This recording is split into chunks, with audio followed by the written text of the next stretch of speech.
여기 보면 너희를 위하여 기도하기를 쉬는 죄를 범하지 않겠다. 기도를 쉬는 것이 죄다라고 적용할 수도 물론 있어요. 그렇게 해도 잘못됐다까지 아닌데, 근데 좀 더 정확한 의미는 뭐냐면 사무엘은 기도를 해야 되는 사명자입니다. 그런 제사장이고 선지자고요. 그리고 사사와 같이 다스리는 권세를 가지고 있었어요. 그렇기 때문에 사무엘에게 있어서는 백성들을 위해서 기도하는 것, 이제 우리가 중보기도라고 하는데, 그렇게 기도하는 것을 쉬지 않겠다. 이것이 내 사명이니까. 그럼으로써 나는 하나님 앞에 너희를 위해 기도하겠다. 이 약속을 합니다. 그것은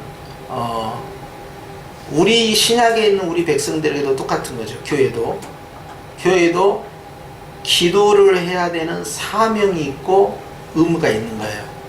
데살로니가서 5장 17절 보니까 시작, 쉬지 말고 기도하라. 이것이 그리스도 예수 안에서 너희를 향하신 하나님의 뜻이니라 함으로써 우리 또한 기도하는 것이 하나의 의무가 되고 책임이 되는 것이죠. 근데 여기에 공통점이 뭐냐면 기도를 쉰다, 반대는요 기도를 지속한다는 거예요. 지속적 기도가 필요하다는 거예요. 그런데 이제 우리가 이제 기도를 문제 중심으로 기도할 때 보면 그 문제가 이루어지잖아요. 그러면 그 다음 단계로 기도로 이어지지 아니하고 쉬게 됩니다. 그러다가 어떤 문제가 생기게 되면 다시 마음을 모아서 기도를 하게 되는 거죠. 근데 이런 방식으로 계속 가다 보면 주님께서요 우리를 훈련시키기 위해서 어떻게 하신지 아세요? 계속 문제를 만들어내는 거야. 시편 107편도 이제 그런 내용인데요. 우리가 부르짖을 때 응답하시고 부르짖을 때 응답하시고 이게 반복되는 거예요. 그렇기 때문에 여러분들이 존말할 때 지금 눈을 떠야지. 기도를 쉬지 말라 했는데 눈을 감아버리는 순간에 말씀이 그냥 쉬어버려. 자, 식곤증이 있겠지만 기도를 쉬지 않겠다라는 것은요 쉬운 문제가 아닙니다. 그런데 문제 중심으로 또 목적 중심으로 하다 보면 기도를 쉴 수밖에 없는 구조예요. 여기는 왜 문제가 있느냐 하면 기도가 무엇을 해결하기 위해서 하다 보니까 그렇게 된 거예요. 접근을 잘못했다는 거예요. 기도는 무슨 용건이 있어서 하는 것이 아니라 기도는 내가 나의 사랑하고 사모하는 그분과, 즉 예수님과 끝없는 대화예요. 그렇기 때문에 우리가 영혼의 호흡이다. 또 다른 말로는요 영적인 대화가 중단돼서는 안 된다는 거예요. 이 기도의 목적을 문제 해결 중심에서 그분과의 끝없는 관계로 만들어 놔야만이 문제가 없어도 계속 기도하는 것이고, 문제가 있을 땐 더 하는 거고 에너지를 모으는 거고요. 그래서 관계 기도가 중요하다. 기도의 본질적 의미는 바로 여기에 있다. 그래서 이제 기도가 막히게 되면 영혼이 잠들게 되고요, 병들게 되고요, 힘을 나타내지를 못합니다. 그렇기 때문에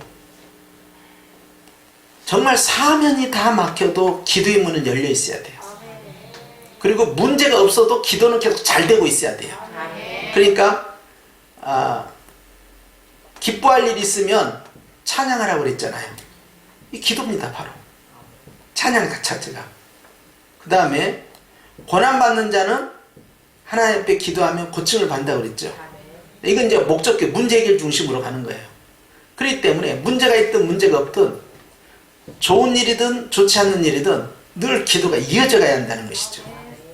그런데 평안하고 문제가 없을 때는 기도를 중단하는 예가 많아요. 여러분 이것을 위험하게 생각해야 돼요. 경각심을 느껴야 돼요. 내가 요즘 왜 기도가 잘 안 될까? 기도하고 싶다라는 그런 그 욕구가 왜 자꾸 줄어들지? 왜 자꾸 다음으로 미루게 되지? 위험한 거예요. 그러니까 우리가 금요일날 기도 모임을 갖는다. 그러면 그 기도 모임을 소중히 여기고요. 야, 내가 하나님 앞에서 오늘 기도의 에너지를 집중을 해야 되겠다. 그것도 혼자 하는 것이 아니라 집단으로 같이 들어가서 성령님께서 이끄심을 경험하리라. 그렇게 하면서 그 기도 속에 가야만이 이 진정한 영적인 맛을 느끼게 됩니다. 이 맛을 여기서 발견한 사람은요, 말씀을 읽을 때 이 말씀이 조명이 돼요. 빛으로 쫙 비춰져 가지고요, 깨닫는 은혜가 막 나타나는 거예요. 그래서 성경이 굉장히 재밌어. 요즘은 이제 이걸 미각으로 표현해서 맛있다 이렇게 표현하잖아요. 그런 것처럼 된다 이 말이에요. 그렇기 때문에 오늘 주님 말씀에 보면 기도가 쉬지 않도록 해야 되는데, 문제는 내 안에서 쉬고 싶다는 생각이 오고 해야 된다는 마음이 있는 거예요. 특히 육체가 그걸 따라오지 못할 때가 있어요. 막 이제 겟세마네 기도처럼, 사실 겟세마네 기도처럼 기도하는 케이스는 별로 많지는 않아요. 통성 기도한다고 해서 겟세마네 기도가 된 건 아닙니다. 예수님도 일평생에 한 번이었어요. 땀방울이 핏방울이 되는 거. 그런데 그 정도는 아니더라도 비슷하게 흉내낼 수 있잖아요. 막 절규하면서 하나님 앞에 매달리면서 씨름하면서 하나님 이 문제 어떻게 합니까 하면서 주님께 매달릴 때 있잖아요. 자, 그런 기도를 하고 나면 정말 영육 간의 에너지가요 굉장히 많이 빠져나갑니다. 탈진이 될 정도로 빠져나가요. 그런 상황에서는 이제 그 다음에 이것을 채워야 될 거 아닙니까? 뭘로 채우면 좋을까요? 찬양이야. 찬양으로 채우는 거예요. 회복을 시켜야 돼요. 우리가 금식한 다음에 보식 먹잖아요. 똑같은 겁니다. 그리고 또 하나 할 게 있어요. 감사의 고백을 많이 해줘야 돼요. 그러면요, 영적으로 빠르게 회복이 되는 거예요. 오늘 보니까 항상 기뻐하라, 쉬지 말고 기도하라, 범사에 감사하라. 이 세 가지는요, 세트로 같이 물려다닙니다. 그러니까 기쁨과 기도와 감사가 함께 조합이 됐을 때 시너지 효과가 일어나요. 그래서 내 기도 가운데 기쁨이 있고 감사가 있다 그러면은 이건 보나마나 100% 홈런 치고 돌아옵니다. 이것이 바로 예수님 안에서 너희를 향하신 하나님의 뜻이라는 거예요. 주님이 그걸 원한다는 거예요. 기도가 중단됐지 관계가 단절되지 않기를 원하는 거예요. 그래서 기도를 하되 쉬지 않고 하는 기도, 이것을 의식을 하셔야 됩니다. 우리 주님이 우리에게 그걸 원하시기 때문에 그러하다 하는 거예요. 그래서 우리는 이제 정한 기도가 있어요. 하나는. 그 다음에 무시 기도가 있습니다. 수시로 하는 기도. 정한 기도는요, 공예배를 통해서 또는 내가 작정된 시간에 기도하는 게 있잖아요. 그게 정한 기도예요. 그런데 또 하나 쉬지 않기 위해서는요, 정한 기도는 정한 기도로 하되 쉬지 않는 기도가 그 공백을 다 메워줘야 됩니다. 무시 기도는요, 수시로 하는 것은요, 늘 성령님과 교통하는 거예요. 대화가 진행돼야 돼요. 그런데 이것은요, 내가 언어로 표현하지 않아도 마음만 먹어도 주님이 벌써 역사해버립니다. 굉장한 은혜가 있는 거죠. 그래서 내가 마음으로 기도하는 게 있고요, 입으로 기도하는 게 있어요. 그래서 내가 주님 앞에서 주님에 대한 그 그림 속에서 대화한 그 자체에서 놀라운 역사가 벌어져요. 마음 기도를 잘하는 사람은 수시 기도를 잘합니다. 걸어다니면서 또 내가 하고 있는 일상의 생활을 하면서 늘 주님과 교통하는 것이 습관화가 됩니다. 그러면서 정한 기도로 들어가죠. 나중에 나옵니다만은 정한 기도의 장점은 뭐냐면 하나님과의 약속이면서요, 또 깊게 빠르게 들어갈 수가 있어요. 수시 기도는요, 마귀로 하여금 틈타지 못하게 하고요, 사랑의 교제를 이어가게 만들어서요, 가다가 중단되는 것이 아니라 불연속이 아니라 연속으로 끌고 가는 거예요. 그렇기 때문에 어느 현장에 있든 내가 늘 주님을 의식하고 마음으로 기도하고 영으로 기도하고 또 입술로 기도가 가능한 거예요. 그것이 영적인 생활입니다. 자, 그 다음 또 볼까요? 말씀을 보니까 골로새 4장 2절이 나왔죠? 시작! 기도를 계속하고 기도에 감사함으로 깨어있으라 그랬어요. 기도의 지속성입니다. 여전히 계속하라는 거예요. 그렇기 때문에 정한 기도 갖고는 한계가 있잖아요.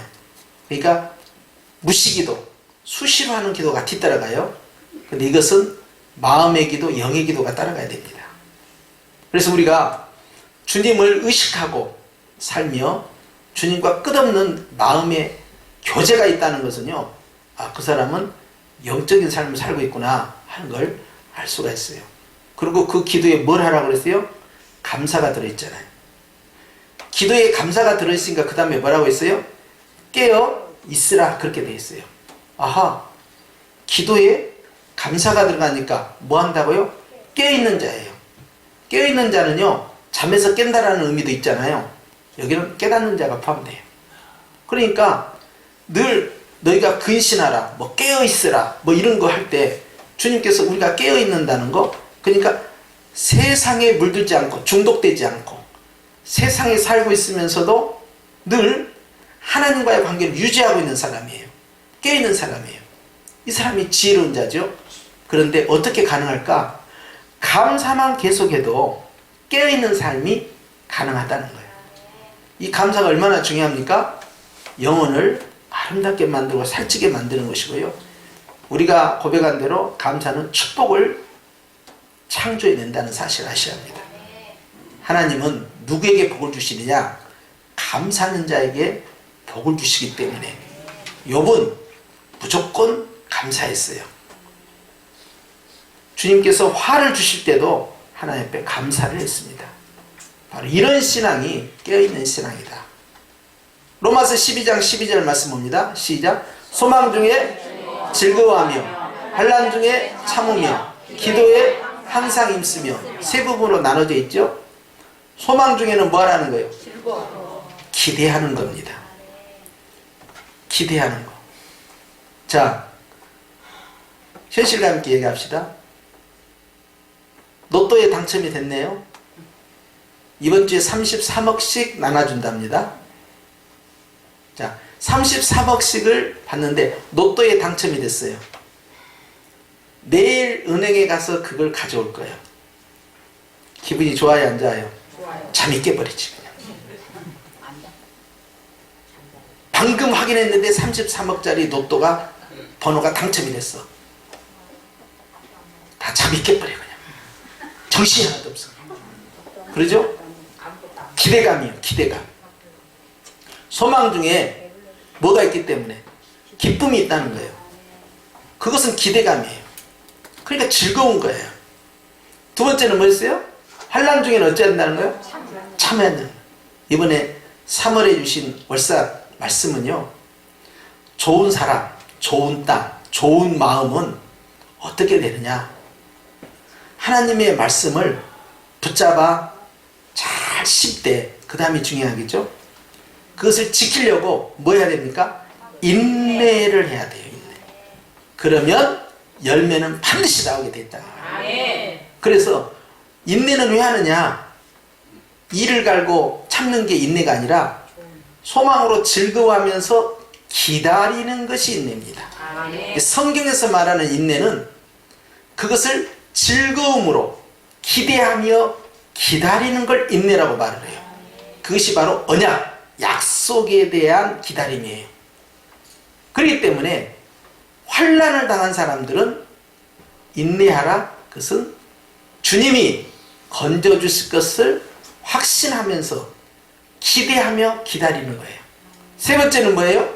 기도에 항상 힘쓰라 그랬어요. 기도는 어떻게 해야 된다고요? 힘을 써야 돼요. 하고 싶으면 하고, 형편되면 하고, 시간이 되니까 하고가 아니라 시간이 안 되는데도 하고, 형편이 안 되는데도 하고, 하기 싫은데도 하고, 하려고 해야 돼요. 그래서 고린도전서 14장에 있는 말씀처럼 은사를 받으려면요, 하려고 해야만이 은사를 경험합니다. 신령한 것을 사모한다? 하려고 해야 돼요. 관심입니다. 적극적 관심은요, 놀라운 일들을 만들어내요. 그렇기 때문에 기도는 힘을 써야 되지 힘 안 쓰고 될 수가 없다는 거예요. 왜냐하면 영과 육의 소욕이 서로 갈등을 빚어요. 충돌이 일어난다고. 안 하고 싶다.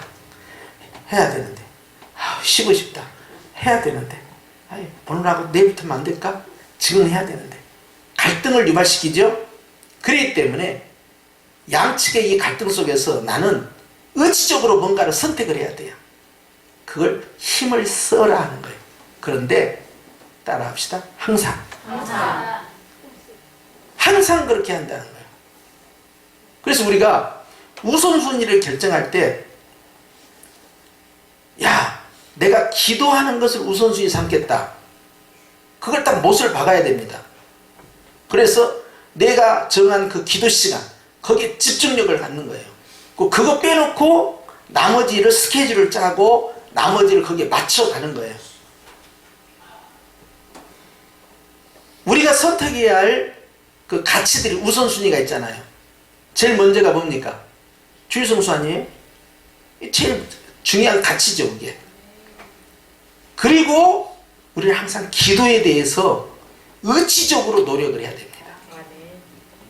하나님께서요, 내 아버지의 집은 기도하는 집이다 했는데, 따라합시다. 내가 아버지 집이다.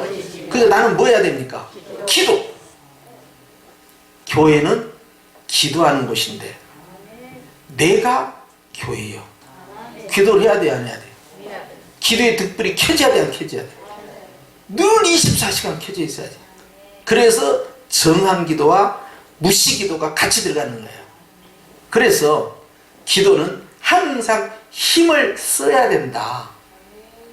빌립보 4장 6절 말씀 시작. 아무것도 염려하지 말고 다만 모든 일에 기도와 간구로 너희 구할 것을 감사함으로 하나님께 아뢰라.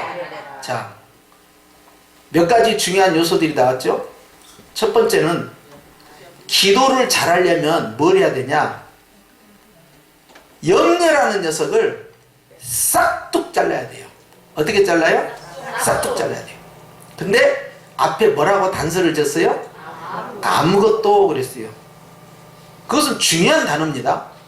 아무것도라는 단어가 들어온다는 것은요, 주님이 내가 다 해주겠다 이걸 전제로 까는 거예요.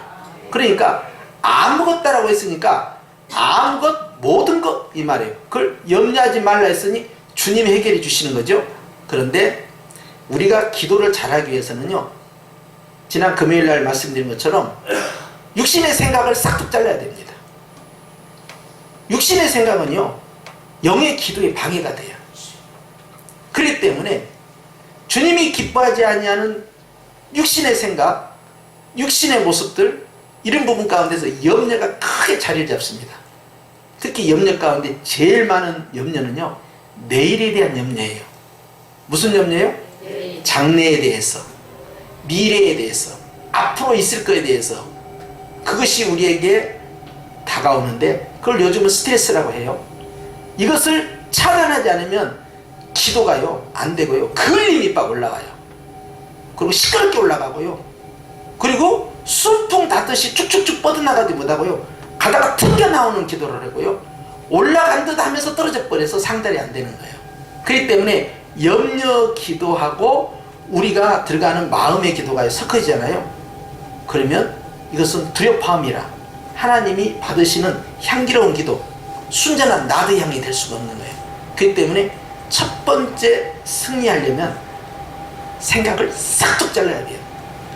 문제가 있으니까 내가 염려하잖아요. 여러분 그렇게 생각하면 안 됩니다. 문제가 있어도 염려하지 않는 기도가 있어요. 그게 무슨 기도냐? 감사 기도예요. 염려, 문제가 있는데 염려가 당연히 갈 것이다. 이 고정관념을 버려야 돼.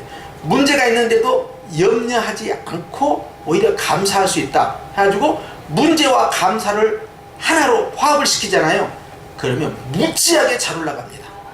그런데 이 문제와 염려가 딱 만나잖아요.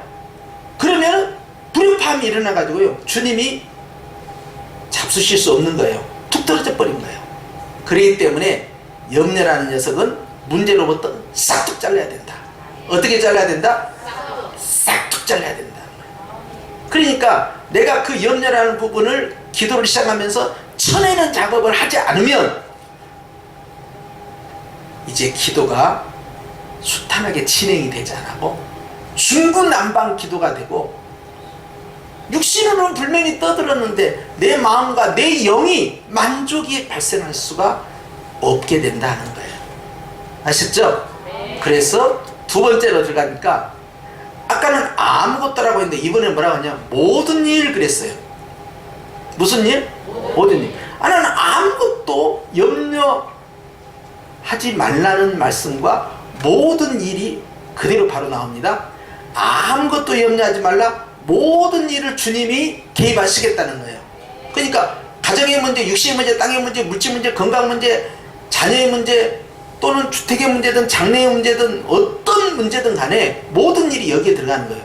그런데 어떤 육신의 문제, 땅의 문제, 물질 문제, 이 지상에서 구하는 문제 어떤 것은 하나님이 안 받고, 똑같은 지상의 문제, 땅의 문제 어떤 것은 주님이 받고, 그것은 네가 염려와 결혼했느냐, 네가 감사와 결혼했느냐에 따라서 완전히 쪼개져 버린 거예요. 너희는 먼저 그의 나라와 그의 의를 구하라 그렇게 했으니까 주님만 구하고 위의 것만 구하고 땅 것은 안 구해야 되는 거 아니냐. 물론 그것도 있지만 이것은요, 아무것도 염려, 모든 일, 이것은 육신의 문제, 땅의 문제, 물질 문제, 건강 문제, 지상의 문제가 있어요 없어요? 반드시 있죠. 그런데 어떤 것은 올라가고 어떤 것은 못 올라가요. 왜? 얘는 염려하고 짝짝꿍했으니까. 얘는 감사하고 짝짝꿍하니까 쑥 올라가는 거예요. 이해가 되시죠?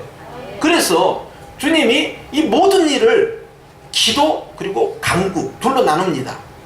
간구는 목적 기도예요. 그 문제만 놓고 선택적으로 집중하는 거예요. 기도는요, 주님과의 관계입니다. 문제 때문에, 어떤 염려 때문에 결코 기도가 중단되지 않기 위해서 감사를 처방했잖아요. 그렇기 때문에 어떤 모든 일에 있어서 이것이요, 주님과의 이 관계 기도에 영향을 끼쳐서는 안 되는 거예요.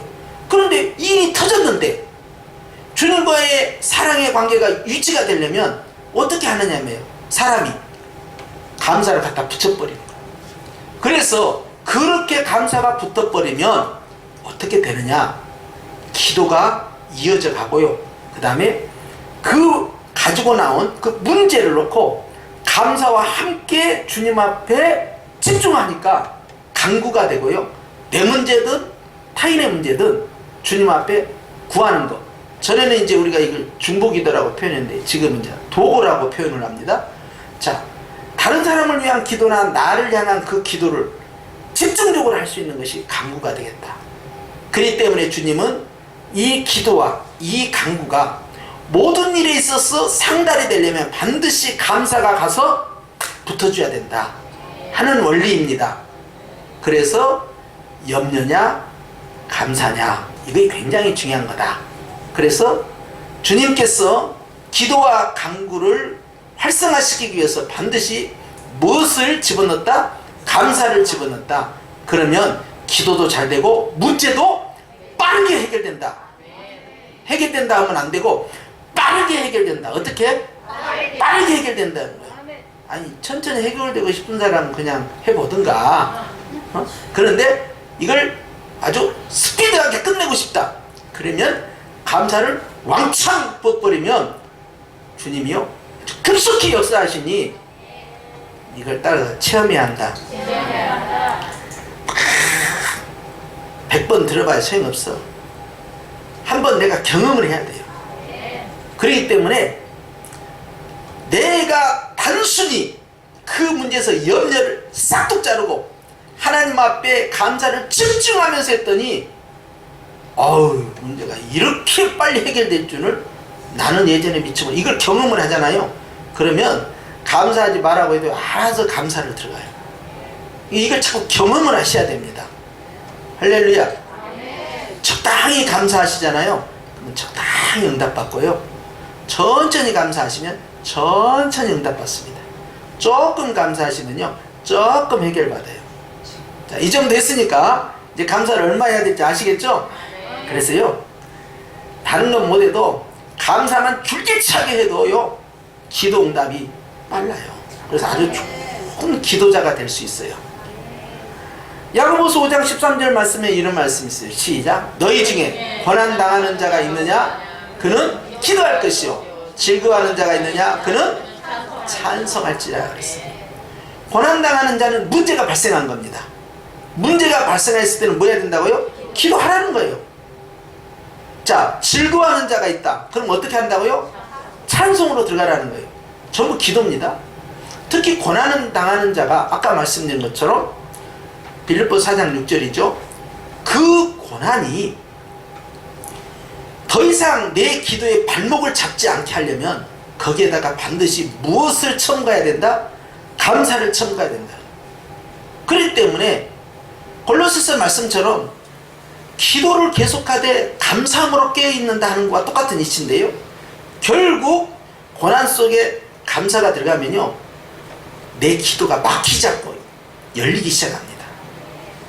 그러면요 진짜 잘하고 있는 사람이에요.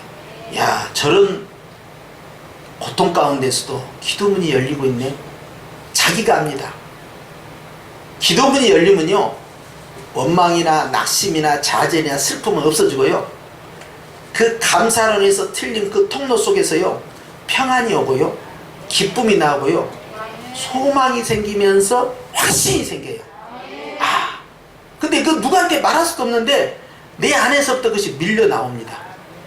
그러면서 계속 기도를 또 하게 만들고 또 하게 만들고, 그래서 작정 기도를 하든 특별 기도를 하든 어떤 금식 기도를 하든 그것을 내 안에서 느껴요.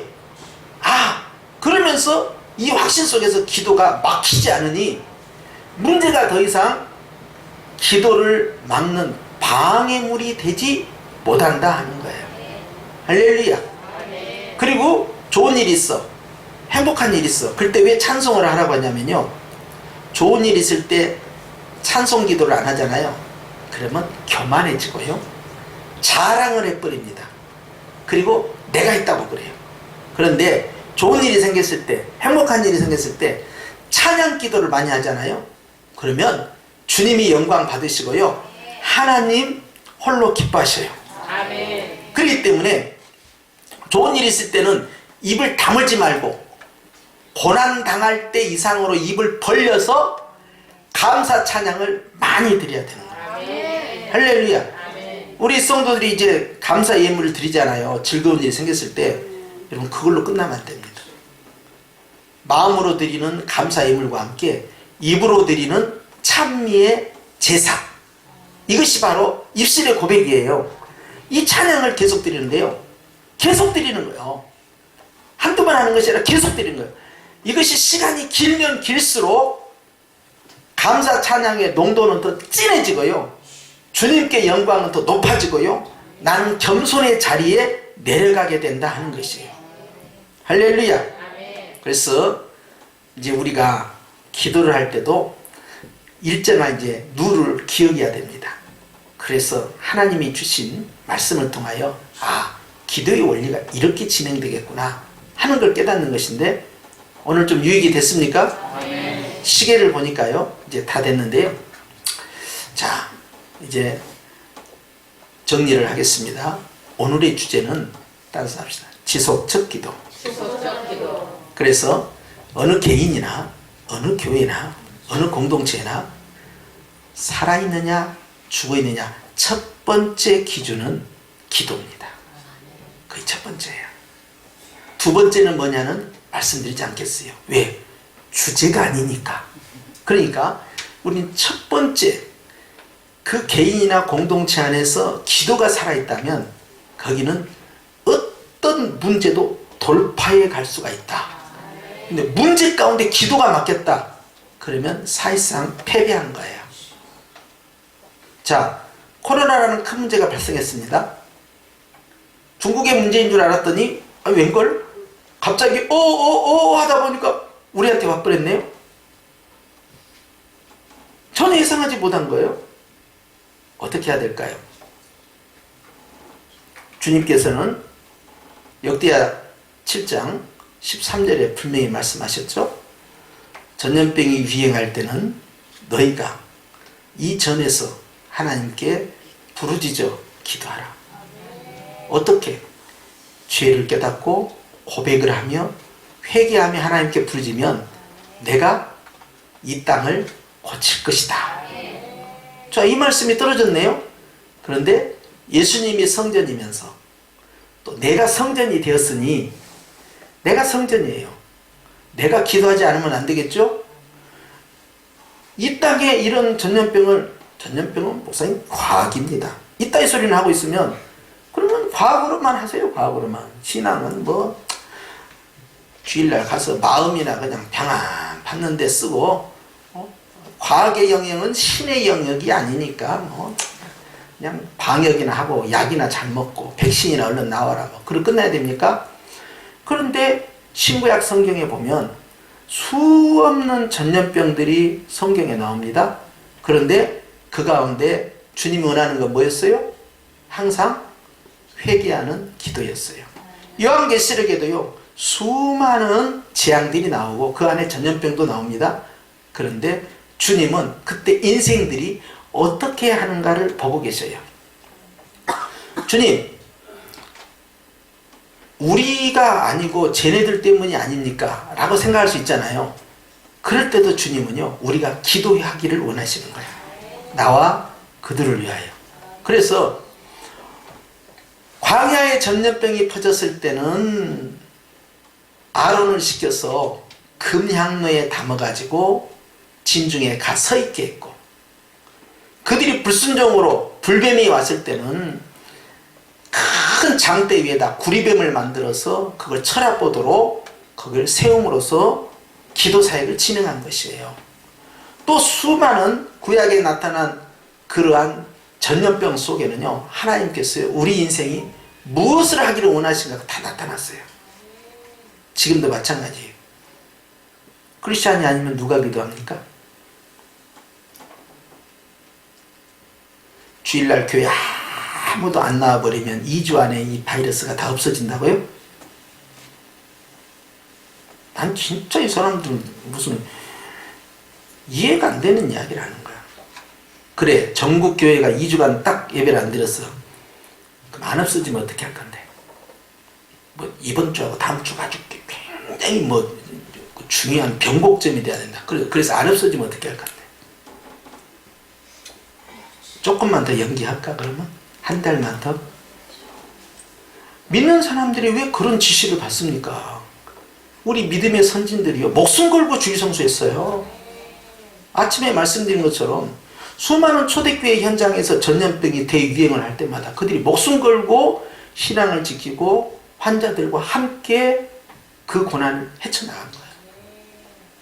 정교육 시대 때도 마찬가지고, 패스트가 대유행을 할 때도 루터는 다른 동역자들 다 내보낸 겁니다. 니들까지 여기 있고 자기가 남아서 환자들을 돌보면서 그 흑사병과 싸운 거예요. 2천만 명에서 약 6천만 명, 전 유럽의 3분의 1 이상이 다 죽임을 당하지 않았습니까? 그러나 하나님께서는요 그들을 결국 지켰잖아요. 그때는 무슨 의학이 있어요? 뭐 때문에 죽는지 모르고 그냥 죽었어요. 피부가 까맣게 돼 죽으니까 그래서 흑사병이야. 원인이 뭔지도 몰라. 우리는 알아요. 베스트는 쥐벼룩에서 나왔다. 그 당시에는 그게 뭔지도 몰라요. 약이 어디가 있어요.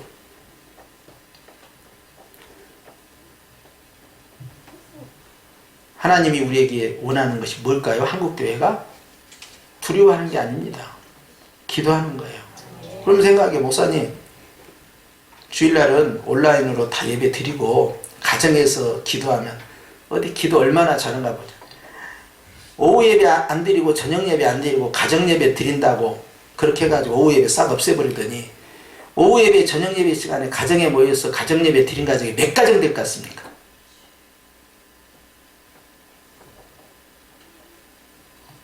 국가도 있고 지역사회도 있고 성도들의 건강도 있어. 근데 하나가 딱 빠졌더라고. 내가 여기까지만 하면 내가 교회를 폐쇄하려고 했어. 그게 뭐냐? 하나님께 영광이 없더라고. 이거 폐해갖고 하나님께 영광 되고 주님이 기뻐한다면 얼른 문 닫아버려야지. 난 2달도 문 닫을 수 있네. 그런데 국가의 지시사항이고 지역사회의 유해를 위해서 성도들의 건강, 감염되지 않도록. 근데 그 다음이 없네. 이게 안 나와. 하나님께 영광이. 내 양심상 도저히 이걸 받아들일 수 없더라고. 이만한 일로 한국교회가 이렇게 40% 이상이 무너진다는 것은 진짜 슬픈 일이야. 예배를 피하다니 온갖 지혜를 짜내야지. 아니야 이건. 여러분, 우리 교회에 한 사람도 확진자가 없기를 축원합니다.